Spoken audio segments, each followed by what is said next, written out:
Hey class, Mr. Hanji here. For today's lesson, we are going to be taking a look at section 3.3, which is going to deal with corresponding parts of congruent figures are congruent, or also known as CPCFC. So for today, we have two different learning goals. Our first learning goal is you will be able to identify congruent parts of congruent figures, knowing that the figures are congruent. And then our second learning goal for today is you will be able to find the measure of a side length or angle measure using CPCFC. So that's what we're going to look at today, and we're going to kind of flesh that out here in a second. But something I just want to make you aware of is section 3.3 is the final section of Module 3, and it is in fact also the last section of Unit 1.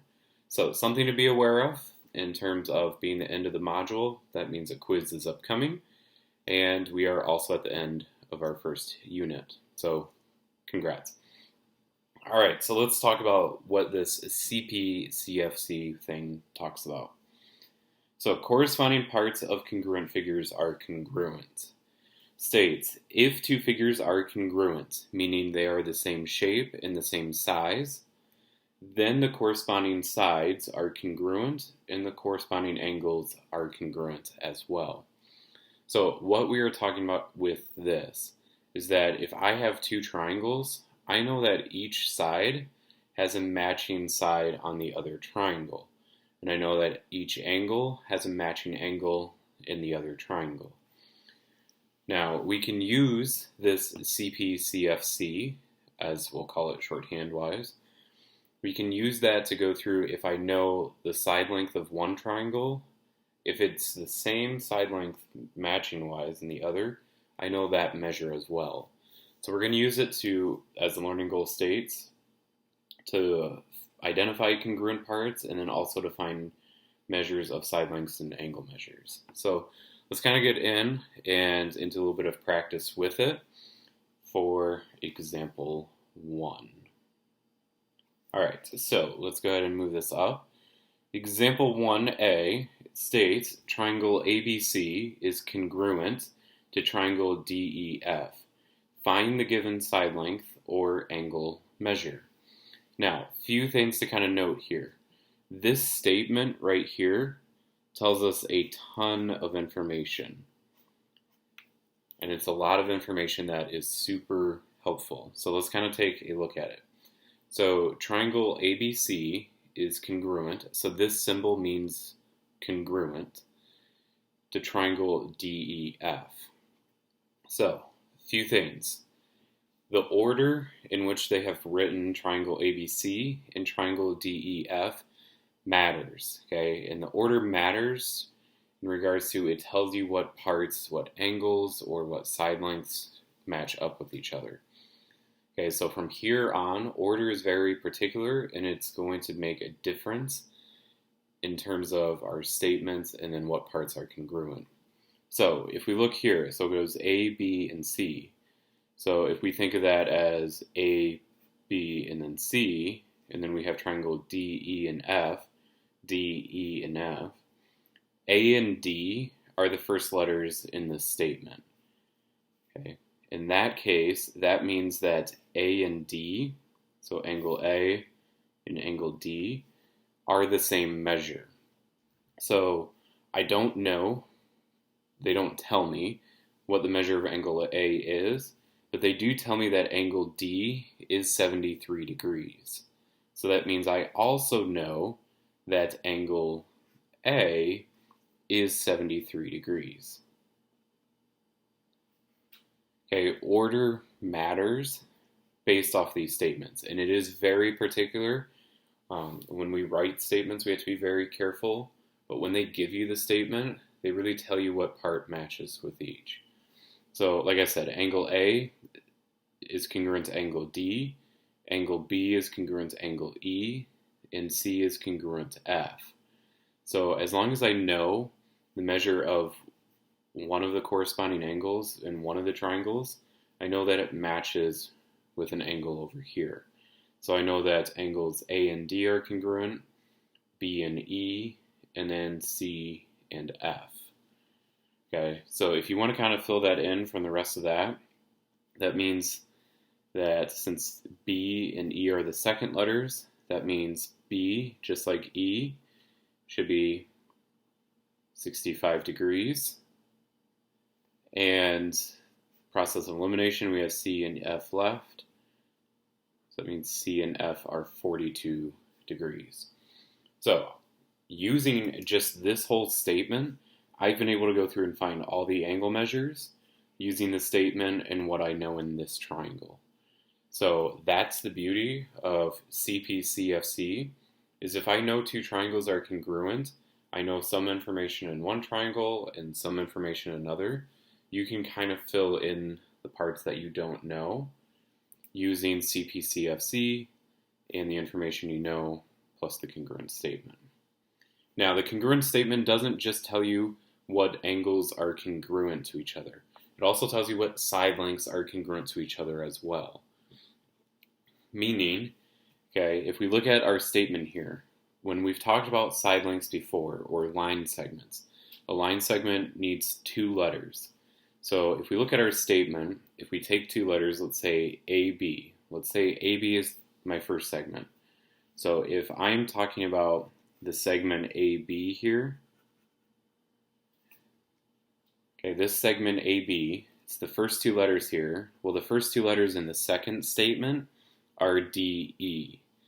Well, that is vital. So that means if the first two letters here are AB, first two letters here are DE, that means the segment AB is congruent to the segment DE.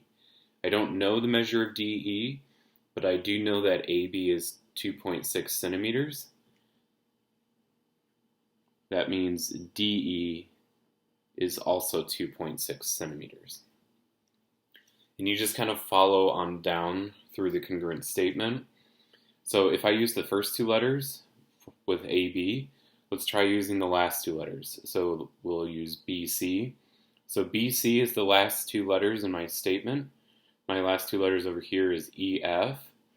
So I know that BC is congruent to EF. I know BC is 3.7. That means EF is also 3.7.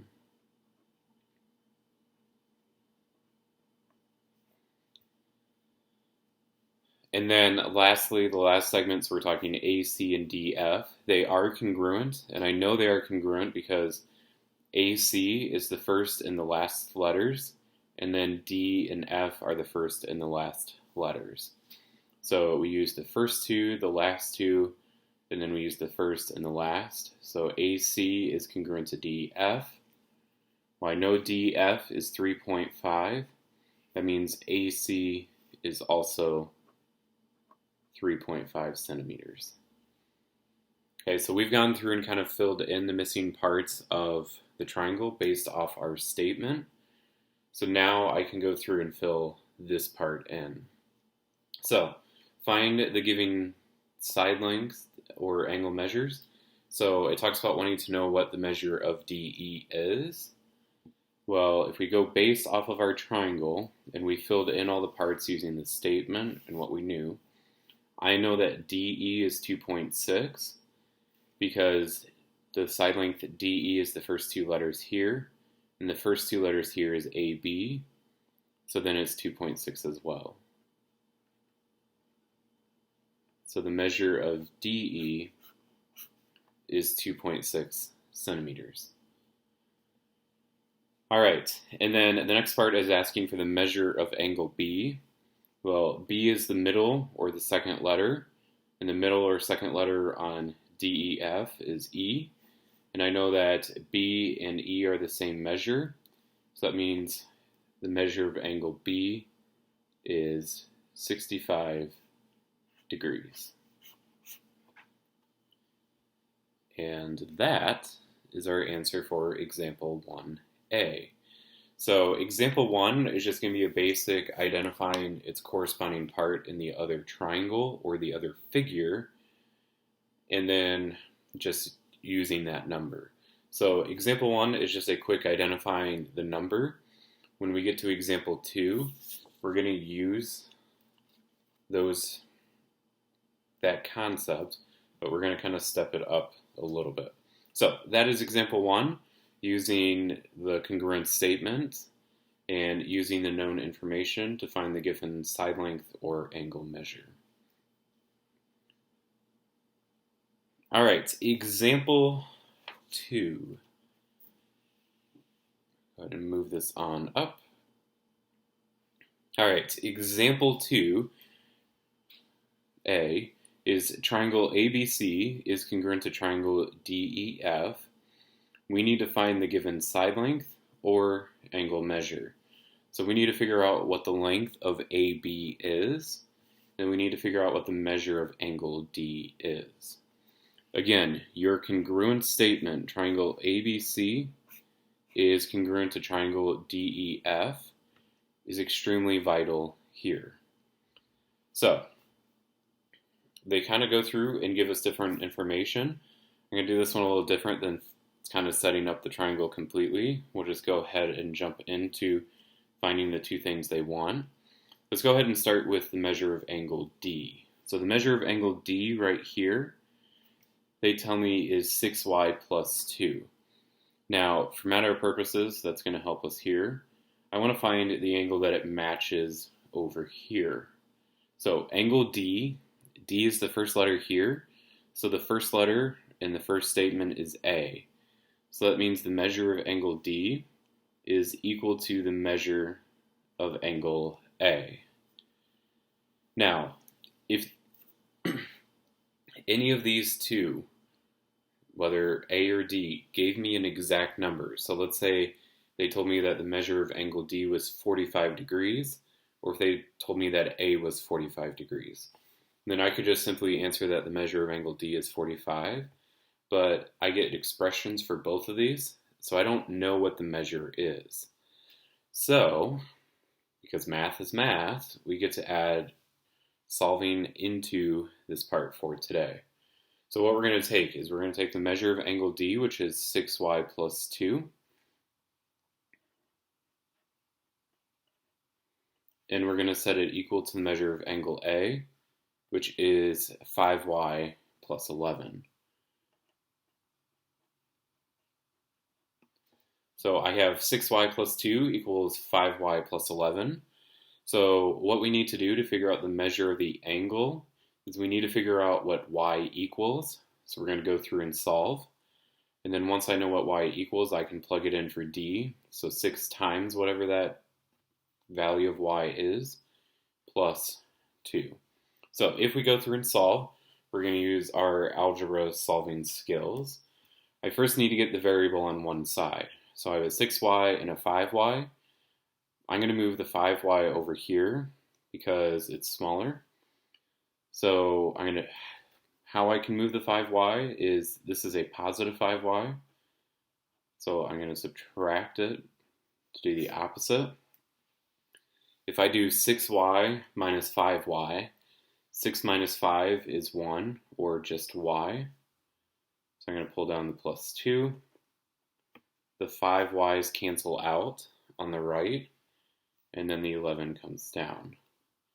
So I now have y plus 2 equals 11. This should look a little more common and familiar to you.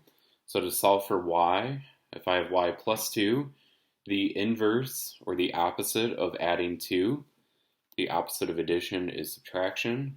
So the inverse operation would be to minus 2 to both sides. So when I subtract 2 to both sides, the 2's cancel out on the left, and I end up with y equals 9, because 11 minus 2 is 9. Now, unfortunately, just saying 9 is not our final answer. We actually have to now go through and plug 9 back in to the measure of angle D. So the measure of angle D, the expression was 6y plus 2. That means I need to take this 9 and plug it in for y. So when I do that, we're going to get 6 times 9 plus 2. And if we use our handy-dandy calculator, if I do 6 times 9 plus 2, we get 56 as our answer here. So that means the measure of angle D is 56 degrees. And that is our answer for the measure of angle D. So sometimes you're going to have it where they give you an expression. So knowing with that expression, we have to go through and figure out what the value of the variable is, in this case y. Once we have that, we can plug it back in to go through and solve. All right, so that is the measure of angle D. We also are asked to find the length of AB.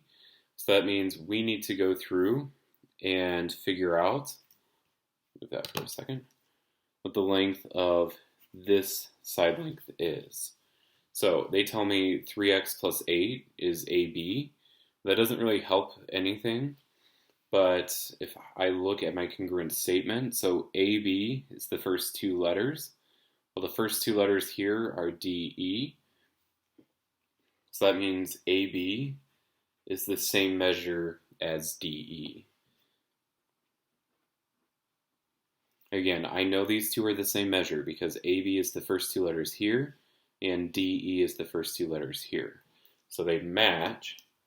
Now again, like we had with here, they don't give me any numbers here.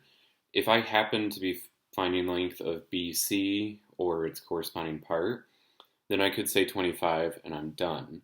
For this one though, I'm just given expressions. So I'm given 3x plus 8 and 5x. So it means I have to go through and set these equal to each other like we did with the measure of angle D. So we get 3x plus 8 equals 5x. So all I have to do is just go through and solve. So if I subtract a 3x over, I get 8 equals 2x, because 5 minus 3 is 2.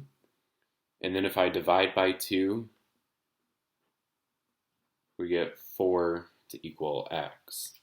So again, what I did to solve is I subtracted the 3x to the 5. So 5 minus 3 is 2. And then having 8 equals 2x, I divided by 2. So 8 divided by 2 is 4. So now that I know that x equals 4, I can then take this 3x plus 8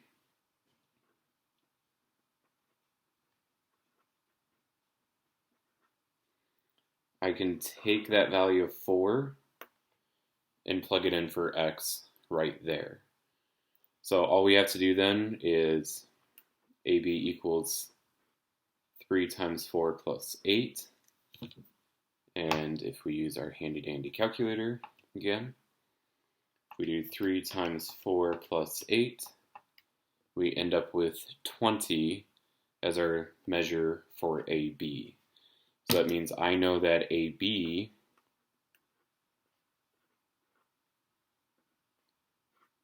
is 20 inches.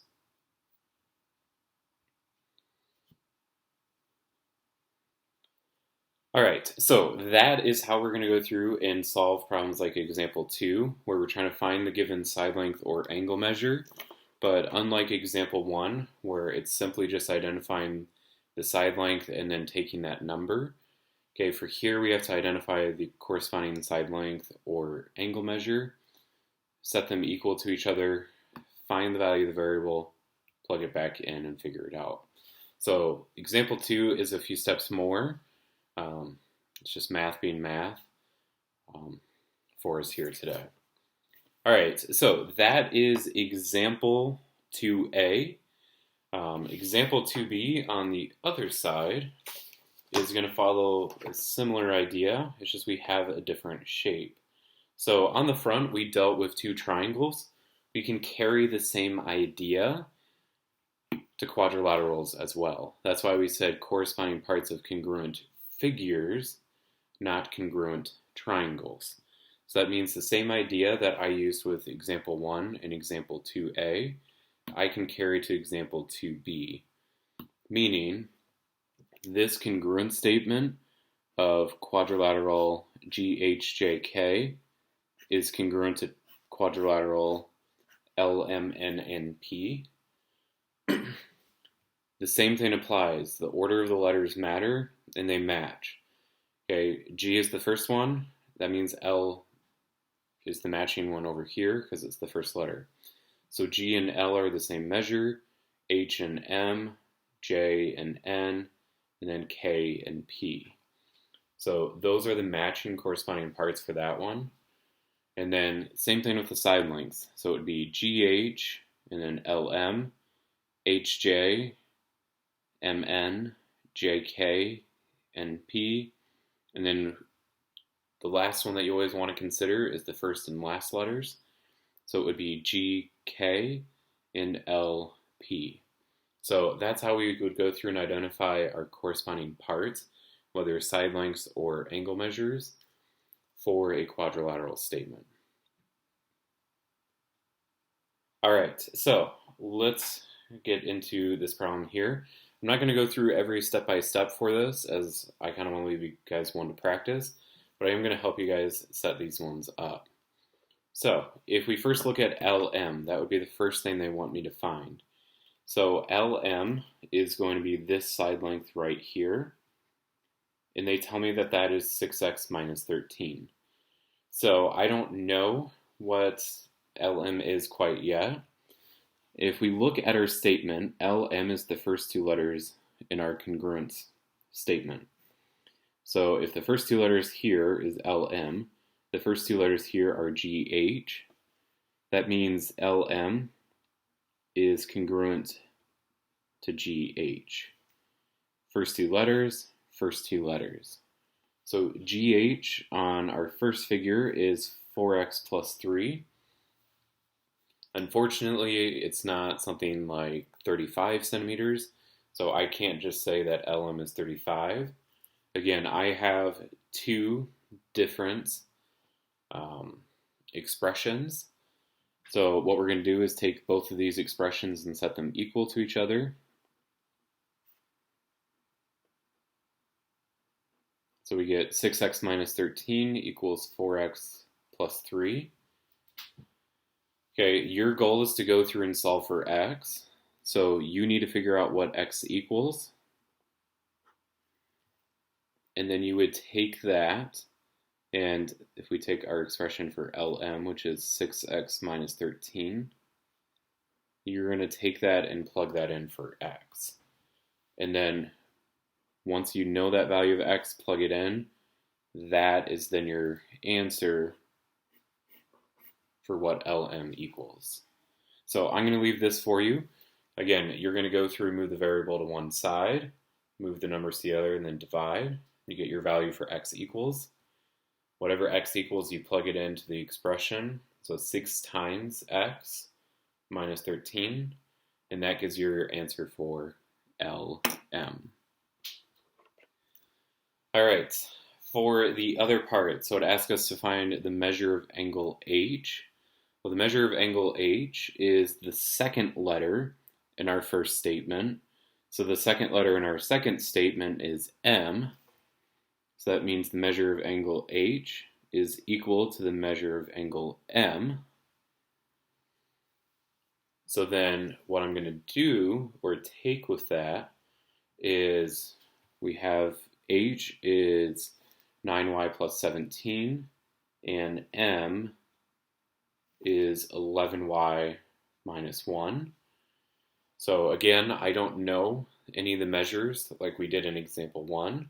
So we have to set the expressions equal to each other. So I have 9y plus 17 equals 11y minus 1. Much like we did for this part, you would go through and figure out what y equals. So you move the variable to one side, move the numbers to the other, and divide. Whatever you get for y equals, we're going to take that and plug it into the expression for the measure of angle H, which is 9y plus 17. So you take that value for y when you solve for it, plug it in, and once you've gone through and done 9 times that number plus 17, you would get your value for the measure of angle H. Now, if you want to, you can see my step-by-step on the completed notes. By all means, you can go ahead and take a look at that. If you need guidance or direction on what to do, or if you get lost or stuck, just let me know the next time you see me or shoot me an email. I'm going to walk you through it. If you would like a little bit of guidance, okay, LM, you should end up with 35. And for H, you should end up with 98 degrees. So kind of a little way for you to kind of see if you get the correct answer if you go through and practice both of those for you today. All right, so that is example 2, parts A and B, and using CPCFC to go through and find a given side length or angle measure, whether I tell you the side length or the angle measure, or whether I give it to you in an expression form. All right, so there's one last part for today, and it's going to be kind of bringing in a little bit of a 2-column proof. I'm going to walk you guys through this, and hopefully this example will help you. And we'll start adding it in bit by bit for homework and throughout notes. Again, the part I'm going to show you, if you are really stuck and really confused, ask if you need help. I will give you guidance, but also understand 2-column proofs is not a huge component of geometry for us anymore. All right, so I'm going to move this completely all the way up. And if we take a look at this, before we look at the 2-column proof, we have a couple of different properties to talk about. And we talked about some of these properties back in section 1.4 on the proof section, where we talked about the reflexive property, the symmetric property, and transitive property. But those were properties of equality. These are properties of congruence, and this is where we're going to use these ones. So the reflexive property of congruence states segment AB is congruent to segment AB. The reflexive property just lets me say that a segment is equal to itself, and as I talked about the reflexive property back in section 1.4, it sounds stupid to have to say it, but I really cannot stress enough, and you will see soon, not necessarily today, but in the future, this is going to be one of your most common reasons, one of your most common properties that you are going to use in proofs. You'd be surprised how often we use this. So keep it in mind that if you're saying something is congruent to itself, like AB is congruent to AB, that is the reflexive property. All right, the symmetric property is just stating if AB is congruent to CD, then CD is congruent to AB. The symmetric property, all you're doing is just flipping stuff across the equal sign. So instead of AB being first, it's second, and CD being second, it's first. You just have to have a property to state why you can do that. All right, and then lastly, the transitive property, or if you recall from when I did the notes for 1.4, I called it cutting out the middleman. So the transitive property is if AB is congruent to CD, and CD is congruent to EF, then AB is congruent to EF. So if I've already said AB is congruent to CD, and CD is congruent to EF, okay, what do these two parts have in common? Well, they have in common CD. Okay, these both are stating that CD is congruent. So all they've done is just cut out CD, and they just jump to saying that AB is congruent to EF. Okay, and that's the transitive property. Now that's going to show up in our example today. It pops up here and there, but it's not too vital of a property, but it's used more than the symmetric property. All right, example 3 is going to have us go through and fill in the reasons for this proof. This is a two-column proof, so we have statements. They filled in all of our statements. We just have to give reasons for why we can say these statements. So let's kind of run through our first two-column proof like this. In a proof like this, they are always going to give you information, okay? And that's where you always want to start. So statement is this: given quadrilateral JKLM is congruent to quadrilateral NPQR. So what they're saying is that this quadrilateral is congruent to this one. And then they also tell us that angle J is congruent to angle K. So I know that angle J is the same measure as angle K. And then they want us to prove that angle J is congruent to angle P. So they want us to go through and say that J is congruent to P. So they want us to eventually, at the end, say that these two angles are congruent to each other. All right, so if they tell us that JKLM is congruent to NPQR, okay, keep that CPCFC in mind when we go through and do this. All right, so if we move into our statements, our first statement is quadrilateral JKLM is congruent to quadrilateral NPQR. So how do I know that these two quadrilaterals are congruent to each other? The way that I know these two quadrilaterals are congruent, okay, how do you know that? Well, I know that because I told you, okay? I told you in the given that JKLM is congruent to NPQR. So I do know that these are congruent because I gave you that information. Okay, anything that is listed in given, okay, you know that as fact. That's given to you, it's stated fact. So because of that, I do know that these are congruent in my reasoning. Anytime it's something that's been stated in the given or it's drawn on our diagrams, our reason is just given. Now, this two-column proof is kind of set up for us where they gave us all the statements. If they never gave you the statements, know that anytime you work on a two-column proof, you always start with the given information. Always state the stuff that you know that is given to you. So it was given to me that JKLM and NPQR are congruent. So I know these are congruent based off given. The next thing is angle J is congruent to angle K. So how do I know that J is congruent to K? Okay, I have it marked on the diagram, but that's not the reason why. The reason why is because it's in my given information. So I know that those two angles are congruent because it's given. So my reason for that is it is given. All right, my third part is saying that angle K is congruent to angle P. So it wants to know, how can we state that angle K is congruent to angle P? Think about the stuff we just talked about in the notes. We've talked about CPCFC, the reflexive properties, symmetric, and transitive.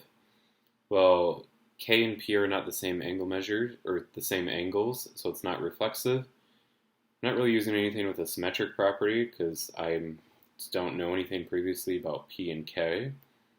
I know K, but I don't know anything about P. And transitive property, I've only said one set of angles is congruent. You have to know at least two sets of angles are congruent before you can use transitive. So how do I know that K and P are congruent? Well, the other thing we talked about was CPCFC, or corresponding parts of congruent figures are congruent. So what we did in all of our previous examples. So looking at this, okay, K is the second letter in my congruence statement. Well, my second letter in my second part of my congruent statement is P. So K and P are congruent to each other, and I know that based off CPCFC.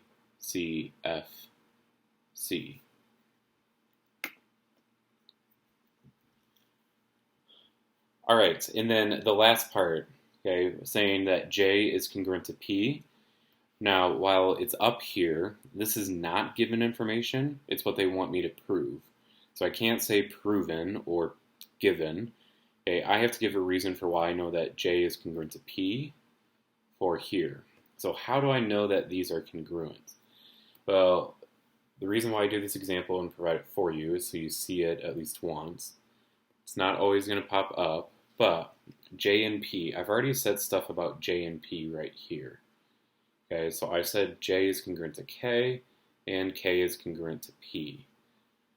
Well, if you notice for both of these statements, okay, I'm wanting to jump J to P, but I have the middle man or the middle step of saying J is congruent to K, K is congruent to P. Well, that's a lot of unnecessary needed to get to this point. So instead, because these have a common part, I can cut out the K, like we cut out CD, and I can jump to just saying J is congruent to P, like I said A is congruent to EF. So my reason for this is the transitive